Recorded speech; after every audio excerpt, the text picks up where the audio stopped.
आउ सुनाबी बहुत सुंदर एकटा मैथिली लोकगीत जे तिलक पर आधारित है और ये गीत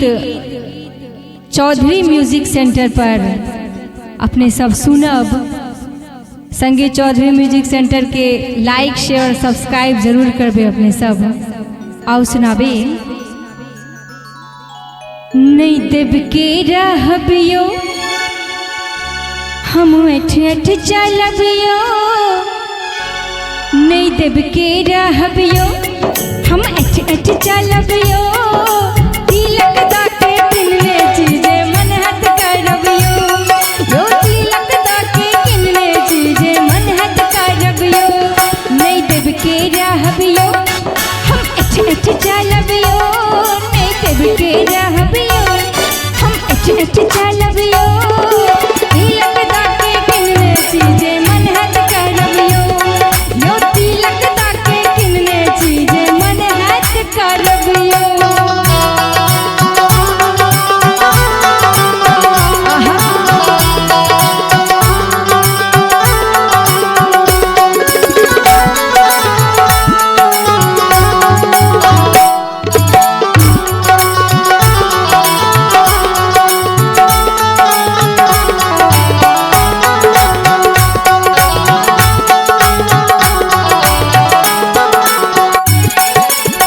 घर वाली कहे छथिन घर वाला के कि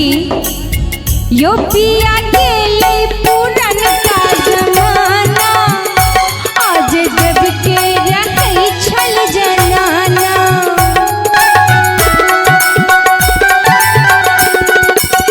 यो पिया के ले पुरन का जमाना,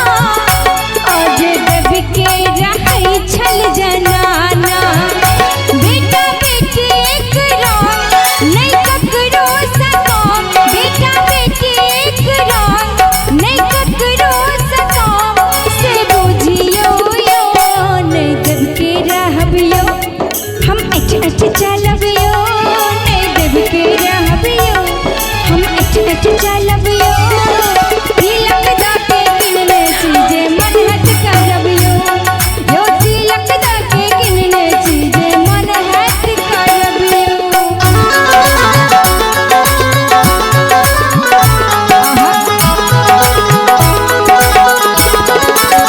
जय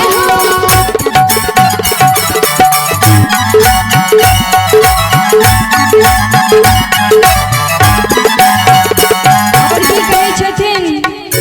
हम मानब नहीं ककरो कहाबियो, और नहीं सासु ननद के सुनबियो,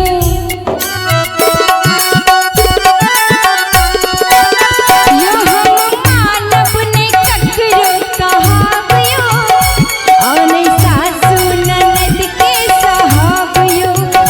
घूमब माल बाजार पाके सोलह श्रृंगार, घूमब माल बाजार पाके सोलह श्रृंगार, से सुन लिया यो नहीं देव के रहबियो हम एठ एठ चलबियो, नहीं देव के रहबियो हम एठ एठ चलबियो,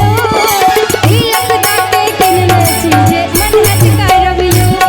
यो तिलक दा के किनले चीजे मन हथ करबियो।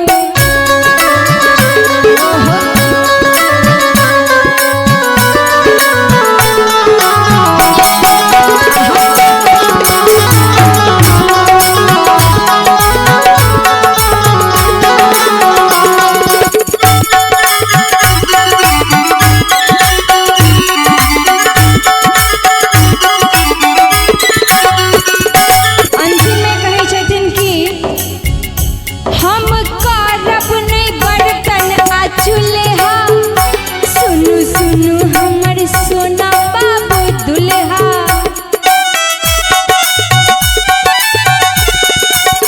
यो हम करब नहीं बर्तन आ चूल्हा, सुनु सुनु हमर सोना बाबू दुल्हा, लिखल विकी एगो बात रहु वर्षा के साथ। और ये गीत के आदरणीय विकी झा जी लिखने छथिन, लिखल विकी एगो बात रहु वर्षा के